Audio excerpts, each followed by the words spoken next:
Hello, welcome to CHIMASAFARMS. This is the table with ECCT.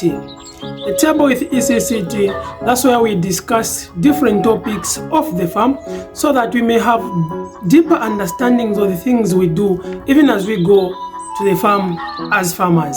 So today we are going to discuss, or we are going to have an understanding when it comes to fertilizer.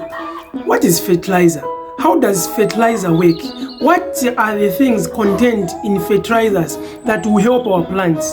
So that even before you start farming, you start as you are doing your preparation in terms of you want to do farming, you are doing your preparation and everything, you need to understand and know the kind of fertilizer you are going to use, the kind of nutrients that are supposed to be in your fertilizer before you can even start your actual farming. This is the table, ladies and gentlemen. Let's dive into it. CHIMASAFARMS Life to you. Ooh, farm life. The farmer's life, the best fertilizer. Alright. Okay.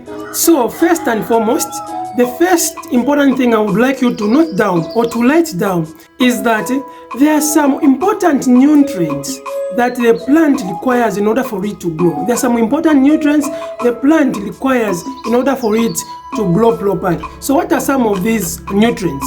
These nutrients, from my understanding, they are in two types.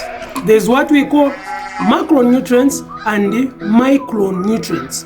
Macronutrients and micronutrients. These are the basics of farming.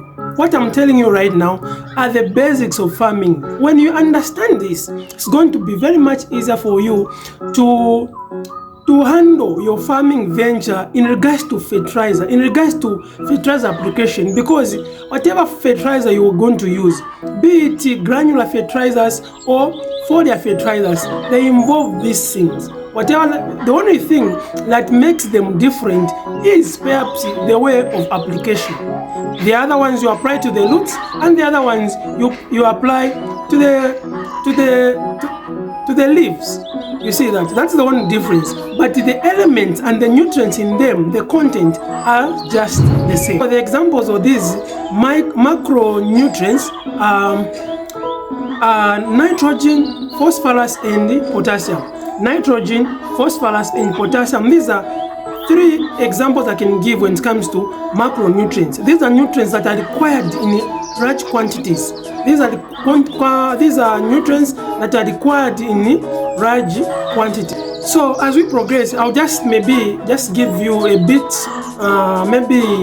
uses or importance of these nutrients, just in summary, but I will get back to them so that I can explain properly now, so that you understand and know to say, when my plants are lacking this, what I'm supposed to apply is this. When my plants are lacking this, what I'm supposed to apply is this.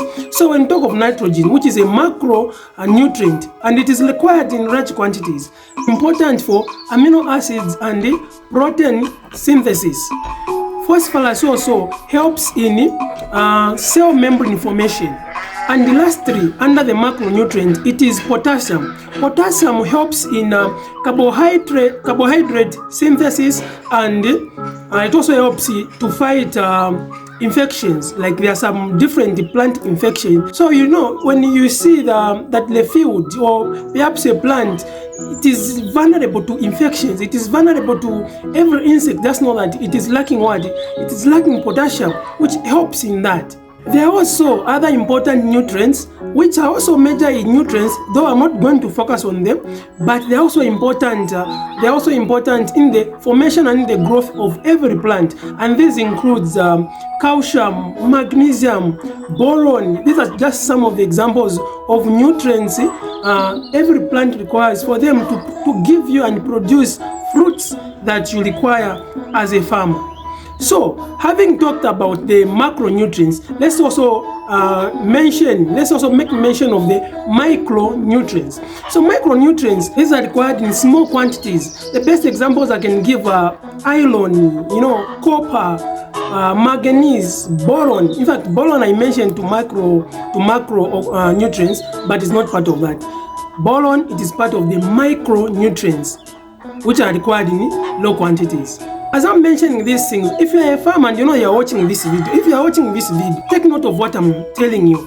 Take note of whatever I'm, like sharing with you, because these are important and you need to go back to them in order for you to know what is lacking in your plants. When you observe your plant, you're going to say, it's okay, I think this and this is lacking in my plant. So what am I going to do?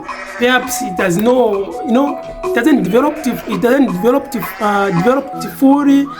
Perhaps the plant is looking malnourished. You're going to understand and know, okay, what is lacking in my plant is this. And you go to the market, get that kind of fertilizer, apply it to the plant, and you see change. Perhaps within a week, 2 weeks, you see an instant change. So please take note of this. Even as I continue talking, I would just like you to remember to subscribe to this channel. If you know you are interested in farming, if you know this is what you aspire for, subscribe to this channel. Follow me on all social media platforms. That is on FARMLIFE ECCT. FARMLIFE ECCT. Follow me on all social media platforms, be it Facebook, be it TikTok, be it YouTube. FARMLIFE ECCT. FARMLIFE ECCT. The farmer's eye is the best fertilizer. Chimasa Farms Life to you. I'm sure by now you've come to understand the types of fertilizers, and the nutrients that are required to be in fertilizer for you to make use of it. Let's now jump and let's talk about now classes of fertilizers. So classes of fertilizers, it involves fertilizers in two classes. That is what we call, there's what we call straight fertilizers and there's what we call mixed fertilizers. Straight fertilizers and mixed fertilizers. So the straight fertilizers are those fertilizers that only consist with one element in them. They only consist with one nutrient in them. And the best example of a straight fertilizer is what we call urea. And urea only provides the plant with what? With nitrogen. It only provides the plant with only one element, which is nitrogen. So that is what we call a straight fertilizer. Now talking of a mixed fertilizer. Mixed fertilizer is a fertilizer which is mixed, and from the name itself you can even tell to say this is not only one element, but it contains two or more nutrients in them. And the best example of a mixed fertilizer is what we call an NPK fertilizers. These are decompound fertilizer.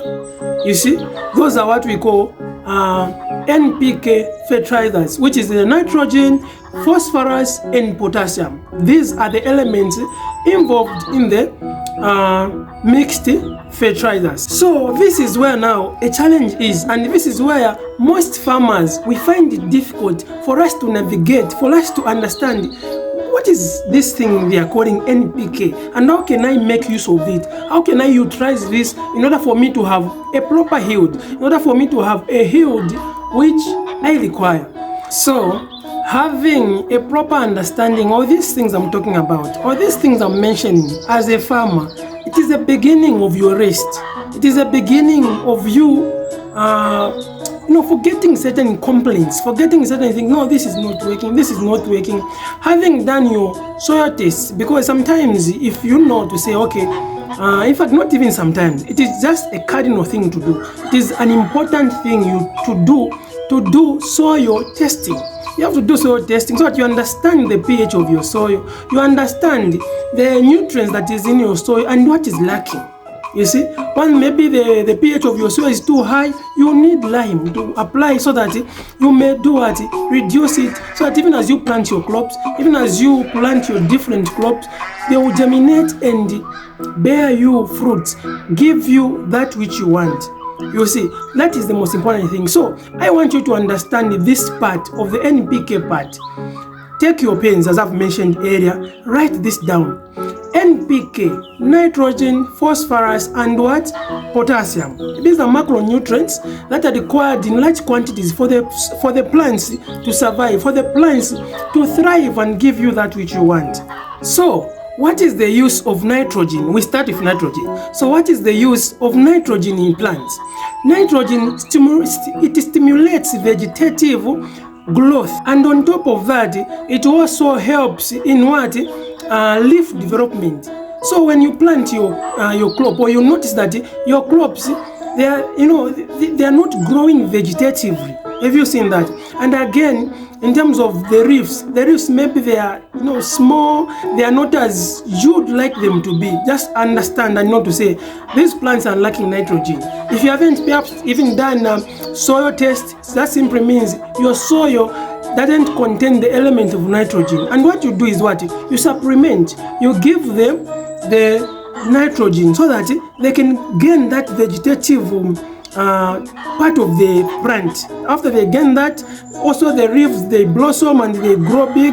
You're going to understand to say, okay, this is the other part. So when you talk of nitrogen, in other words, I would just say it encourages the overall growth of the plant. Nitrogen encourages the overall growth of the plant. In other words, I would also put it this way: nitrogen as what we call, I would say, it has a greening effect on plants.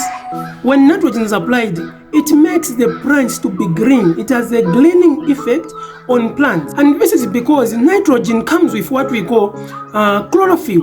And chlorophyll encourages the growth or making the plants green.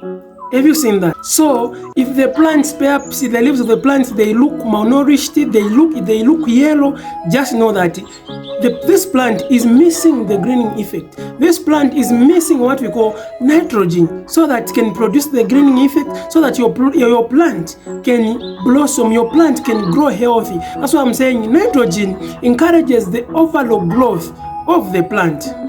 The second element I want to talk about is what we call NPK, which is the phosphorus, which is the middle part, NPK. The phosphorus encourages or deals with root development. It encourages the plant to develop roots. That's why on most decompound fertilizers here in Zambia, decompound fertilizers, when you follow the NPK chart, you find that the phosphorus, which is at the center or at the mid of the figures, it is the one which is higher, because the phosphorus or the NPK fertilizer is applied to small plants as they just germinate. Perhaps they have got 1 or 2 leaves. You're going to apply what you call NPK fertilizer, and it has a higher proportion, it has a higher amount of what phosphorus in them, for this sole purpose of what? Root development. For the purpose of root development, because when the plants are still small, what they need first is to develop roots. Even before they start growing, they're going to germinate. Once they germinate, they develop roots. Once they develop roots, those roots will go deep into the soil to start now gathering what? The nutrients from the soil. Even as the plants becomes firm, even as the plants start to what? Start to grow. So phosphorus helps in what? Root development. So phosphorus is actually one of the most important elements or nutrients you're supposed to have in the soil for your plant to grow. Have you seen? So the lack of phosphorus, you discover that when a plant lacks phosphorus, it's going to look dark green, and it will look like it has life. Yes, it has life because it is getting what? The nitrogen nutrient, which is making it green, but it can't grow. It can't grow at a pace which you want it to grow at. Have you seen? Because it has not developed the root. You need these nutrients to be in the plant in order for it to give it that power to penetrate the soil, the roots to grow, so that they can start picking up what? Other nutrients from the soil for it to start growing. Have you seen? So when you see the plant which is looking green and sometimes it looks purple, have you seen? So you discover that it's not growing. That simply tells you there's no phosphorus in the soil. When you apply the NPK and the plants begin to absorb that phosphorus from the fertilizer, you discover that it starts growing. So this is the fertilizer you apply at an early stage of every plant so that it can get all these nutrients together and grow. It will get the nitrogen, it will get the phosphorus. As it is doing that, it is developing the roots at the same time. It is having that greening effect in it, and it is growing. Have you seen? This is what you need if you want your plants to grow fast. And that's why you need to do what? You need to do soil testing in your farm. You test your farm, you understand what are the nutrients that are present in my farm and those that are absent, so that even as you work, even as you want to prosper and do farming as a business, you understand to say, I need to do this so that my plants can grow on time. And to those perhaps who who do not have access to these machines, like soil testing machines. Sometimes they may be expensive. You don't have that financial mass for you to test your soil. That's where now ECCT comes in. That's where now this channel comes in, so that we can show you how to identify and just know by looking at the plant. That's why I say the farmer's eye is the best fertilizer. The farmer's eye is the best fertilizer, because you're going to use the knowledge you have. Right now I'm talking to you, I'm sharing knowledge, and this knowledge I'm sharing is going to be embedded in you. You're going to have this knowledge, you assimilate it, and when you go to your farm, you are going to do what? To apply this knowledge. That's why I'm saying, come and let's sit. This is the table with ECCT. Have you seen? We discuss this thing, the things you're going to use when you go back to what? To the farm. So if you go to the farm and see perhaps your plants are not growing 2-3 weeks, your plant is not changing, but it is green, understand, why are my plants not growing? They are lacking phosphorus. And the last and not the least on the list is what we call potassium. So what is the importance of potassium?